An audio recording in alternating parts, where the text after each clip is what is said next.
Hello and welcome to my presentation. I'm Jill, as it was already spoken, and I'm gonna tell you that because I'm gonna present to you how we implemented our VCU with Zephyr, because when you're sitting in a race car at over 100 kilometers per hour, real time isn't optional, and how Zephyr guarantees safety at racing speeds. First of all, what is Formula Students? It is the biggest student engineering competition in the world, where Formula student teams from all over the world come together and compare their recently built cars, which are built and designed anew every single year. And the ZHAW has their own team, the Zurich UAS Racing team. And me and my thesis partner, Dominic, are part of this racing team. And we are currently doing our project and bachelor's thesis at the Institute of Embedded Systems with Professor Dr. Matthias Rosenthal. And our requirements for the VCU were it has to be real time, safety critical, it has to work event-driven, not polling-based. In the end, everything has to be rule conform because we have scrutities that we go through. And of course, the car needs to drive. Here is the last car that we built, because the new car is obviously still under construction as the races are in the summer. Now, about our VCU and a little agenda, because I didn't give you that before. First, I'm going to give you an overview over the hardware and peripherals that we are communicating with.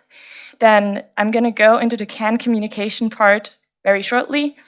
And then I'm going to show you our main implementation points, the event-driven state machine, the threading, scheduling, and inter-thread communication, as well as our various layers of safety. Here you can see a very simplified diagram of the board that we're using in the middle, and then the main peripherals, or the most important peripherals.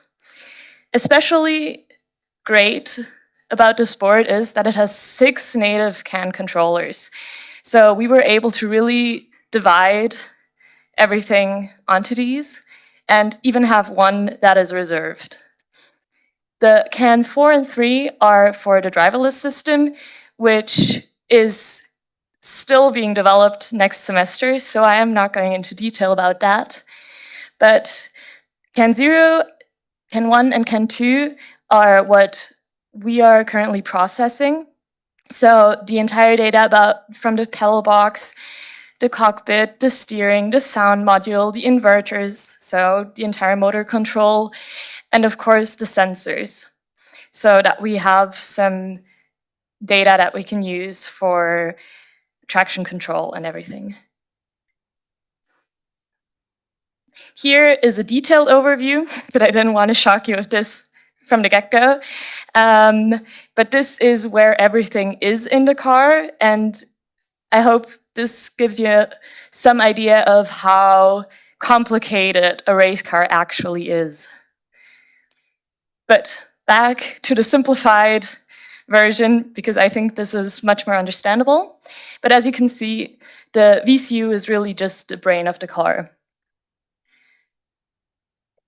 First of all, we made some changes from the last VCU by deciding that on 3 of the CAN controllers, we wouldn't be processing just raw CAN frames, but using OpenSci-File to make it easier on us. And one really, really amazing member of the Zurich UAS Racing, Florian Berger, he's also sitting there, developed a library with OpenSci-File, libsci-file, that helps that is also heavily reliant on Zephyr, and it is basically an event-based message handling system with a publish-subscriber principle and is very commonly used in the drone industry.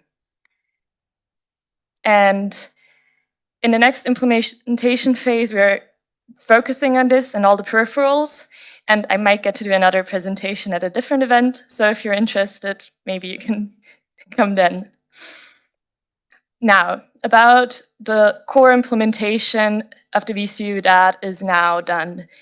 We have a simple state machine as the base of everything. It is also implemented with the Zephyr state machine framework. And the 5 main states are, well, pretty self-explanatory, I'd say. Idle, and then we go through the pre-charge state where we wait until our accu is ready. We have the high voltage system, and then when everything is okay, we can go into the ready to drive mode where the driver can actually drive. And if anything goes wrong, we go into the error state and stay there until we do a manual reset. So that means you need to power it off and power it on again, or you need to do a shutdown circuit reset. But I'm going to go into this in more detail in just a second. Because the state machine, everyone knows how that works, but the threading and the communication on how the state machine actually progresses is the interesting part. We were very eager to use Zephyr because it enabled us to really think about the whole VCU on a much more abstracted level. And instead of worrying about how we were going to implement the scheduling, we could just define the thread priorities and be fine, because Zephyr provides all of that. And of course, the cooperative threads are incredibly amazing. So the watchdog kicker thread has priority -1, because in case that detects some fault, we have a dire problem and we need to stop everything. And the state machine has the highest preemptible priority, because that processes all the messages, obviously progresses the state machine, and also then builds together the commands that will be sent back via CAN to all the peripherals. And how do these threads communicate? We use the ZBus framework, or ZBus message channels, and in order for us to really visualize the functionality of the VCU, we define 9 ZBus message channels, which have normal subscribers as well as message subscribers, which is also very vital for the functionality of our VCU. And the first 3 message channels are basically direct mappings of the incoming CAN messages, so that it was easier for us to think about how we need to process them, which threads are gonna subscribe to which channel. And then we have one CAN TX channel where all the commands that were put together by the state machine thread are published and then subscribed to by a CAN 1 TX thread, which then does the motor control and sends back the commands to the inverter, and one thread that packages all of those messages back up into little sci-file packages. And we also have various channels that are for logging, optimization, testing, and debugging purposes. But I want to go into the error channel really quick, because the state machine also subscribes to that channel, and every other thread can publish to that channel. And for every cycle that the thread machine goes through and reads the channels, it starts with the error channel. So if any message is in there, it processes that first, and if there is a fatal fault, we stop. And then I'm already here. So as I said in the beginning, we really needed to focus on safety. So we have multiple layers. First of all is the highest level with the state machine, the error channel, and the state machine also does some timeout detection. So if no messages are published in any of the channels, it's like, we need to stop here, and it goes into the error state. Then the CANbus also has a timeout detection. So if nothing is published, the ZBus already checks that, but in case the higher level is in case that fails, basically. And below that, we have the open ZHAW node heartbeat and timeout monitoring. Then the board we chose has built-in safety features. It also has a watchdog, and everything is in lockstep execution, so everything is going in parallel. And then lastly, we have the external hardware safety, which includes a hardware watchdog, another one external that is connected to a shutdown circuit that opens and disconnects everything in case something goes really wrong.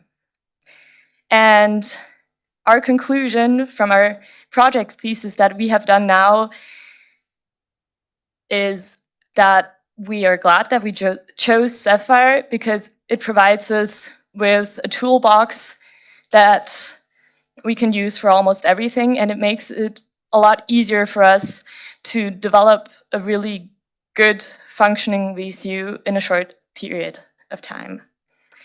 But we also learned some lessons, because even though Zephyr offers incredible functionality, it was very hard to start out with for us because the lectures about Zephyr came after we already implemented the VCU, so we had to teach ourselves.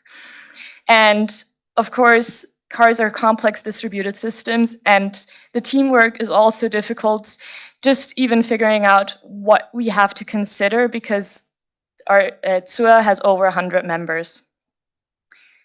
And future developments, we are gonna integrate additional sensors and functionality.